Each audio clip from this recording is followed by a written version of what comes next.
کہ ایک فوجی عامر تھے جنرل پرویز مشرف، انہوں نے نواز شریف اور بے نظیر کی اقتدار میں واپسی کے لیے یہ شرط لگائی کہ تیسری دفعہ آپ وزیر اعظم اور وزیر اعلیٰ نہیں بن سکتے۔ کیا فرق پڑا تھا اس سے؟ بے نظیر بھٹو کی اسیسینیشن ہو گئی، نواز شریف آئے، شہباز شریف کو لا کے اور پھر وزیر اعلیٰ بنا دیا گیا، آئین اور قانون میں ترمیم کر دی گئی تھی۔ آپ کے اور ہمارے علم میں ہے یہ ساری باتیں، یہ کہانیاں ہیں۔ مطلب یہ جو فیصلہ ہے اس کا نواز شریف کے ساتھ کچھ لینا دینا نہیں ہے۔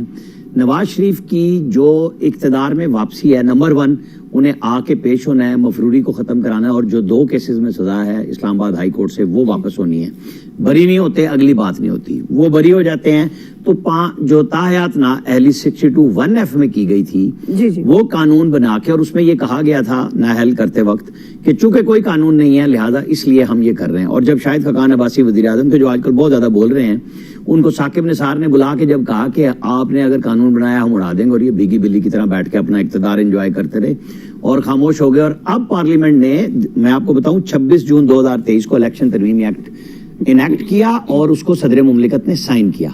وہ اپنی جگہ موجود ہے اور 5 سال کی نااہلی میکسیمم رکھی گئی ہے اگر کسی قانون میں نہ ہو، اور موثر ماضی کی گئی، نہ چیلنج کیا نہ سو موٹو میں اسے چھیڑا گیا۔ جہاں تک مطلب میں آپ کو بتاؤں اس فیصلے کا تعلق ہے کہ یہ اس میں آئے گا یہ کہ جو الیکشن کمیشن نے ریویو ڈالا ہوا تھا، ریویو کے نام پہ اپیل پنجاب کے الیکشن پہ، وہ اب لگ جائے گی اور اس کا سکوپ صرف ریویو کی حد تک رہے گا جو الیکشن کمیشن نے رکھا ہوا ہے۔ یہ ہمارے بہت سارے دوست ہیں، لا والے، لا نوئنگ بھی ہیں، اس میں جرنلسٹ بھی ہیں، سب یہ تبصرہ کر رہے ہیں کہ نواز شریف کا رستہ رک گیا۔ نواز شریف کا میں آپ کو اس لیے بتا دیا کہ وہ الیکشن ایکٹ میں قانون بن چکا ہے۔ جس طریقے سے سپریم کورٹ نے آج تک نیب کے اس ایکٹ کو ختم نہیں کیا، جس کے اوپر بے شمار ہیئرنگز بھی کر لی، جو خان صاحب گئے تھے کہ اس کو آپ ختم کر دیں، اور آج وہ ختم کر دیں تو 90 دن کے لیے خان صاحب کا ریمانڈ شروع ہو جائے گا نیب کے اندر، اور بے شمار کیسز وہ جو چل رہے ہیں وہ بالکل اور ہو جائیں گے۔ نہیں کیا سپریم کورٹ نے۔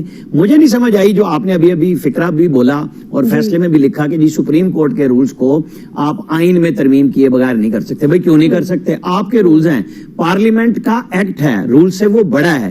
یہی میں ہمیشہ سے کہہ رہا ہوں کہ 1980 کے جنرل ضیاء الحق کے بنائے ہوئے رولز کے تحت آپ چیف جسٹس کو اتنا پاورفل بناتے ہیں کہ وہ کسی عدالت جو باقی 16 ججز ہیں ان کو پوچھتے ہی نہیں۔ آج کہانی یہ ہو رہی ہے کہ جی یہ جب چلے جائیں گے تو آج ان کو ہم خیال کہہ رہے ہیں، اور قاضی فائز عیسیٰ جب آئیں گے تو دوسرے ہم خیال بیٹھ جائیں گے تو متنازع ہو جائیں گے۔ میرا خیال ہے اور مجھے یقین ہے کہ وہ جو بات جج صاحبان بیٹھ کے لکھ کے کورٹ کے اندر سامنے کہہ رہے ہیں کہ آپ فل کورٹ بنائیں، قاضی فائز عیسیٰ نمبر 1 17 ججز پورے کریں گے اور سب سے پہلے فل کورٹ بنائیں گے جس میں سارے ججز ہوں گے، فیصلے کریں گے تاکہ ملک کو چلانا ہے۔ یہ وہ ادارہ ہے جس پہ لوگ انصاف لینے آتے ہیں، اس خواہش کے ساتھ کہ دنیاوی طور پہ اس سے بڑا تو انصاف دینے والا کوئی ادارہ نہیں ہے، جہاں ججز ایک دوسرے کو سامنے بیٹھ کے کہہ رہے ہیں کہ یہاں پہ ون مین شو ہو رہا ہے۔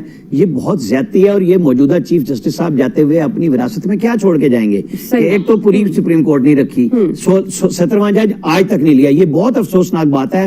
چیف جسٹس آف پاکستان کو جاتے ہوئے اپنے برادر ججز کے ساتھ کوئی ایسا رویہ مثالی بنا لینا چاہیے، ضد پہ نہیں جانا چاہیے۔ اعظم نذیر تارڑ نے بطور وزیر قانون سب کے سامنے کہا کہ اسٹیبلشمنٹ کی مدد سے چیف جسٹس عمر عطا بندیال صاحب نے 2 ججز لیے اور کہا کہ وہ بہت اچھے انداز سے چلائیں گے، اور یہ دوبارہ وہی ہم خیالی شروع ہو گئی ہے۔ تو یہ وہ چیزیں ہیں جو ریکارڈ پہ چیف جسٹس صاحب کے سامنے موجود ہیں۔ اب ان کی مرضی ہے کہ وہ کیا چھوڑتے ہیں، ثاقب نثار صاحب والی وراثت چھوڑتے ہیں، یا جو ایک ان کے فادر بھی یہاں پہ فیڈرل سیکرٹری رہ کے گئے ہوئے ہیں، ان کا ایک بڑا نام ہے لیکن وہ ایک متنازع حصے میں پھنس کے جائیں گے۔ جی اچھا، برگیڈ صاحب ظاہر ہے پارلیمنٹ بھی ایک بہت بڑا ادارہ ہے، سپریم کورٹ بھی ایک بڑا ادارہ ہے۔ ہم پہلے بھی یہ بات کرتے ہیں، یہ جو اداروں کے درمیان ایک تصادم کی فضا ہے، ظاہر ہے یہ ملک کے لیے، اسٹیٹ کے لیے بہتر نہیں ہوتی ہے۔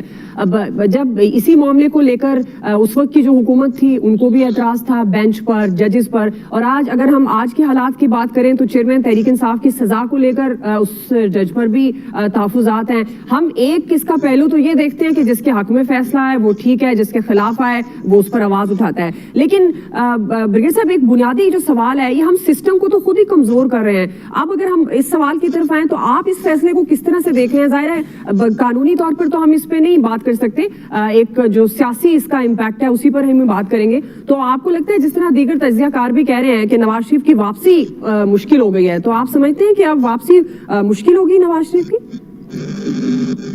جی برگیڈ صاحب، بات یہ ہے کہ ایک تو بات ٹھیک ہے کہ ملک میں رول آف لا جو ہے وہ اتنا افیکٹو نہیں ہے،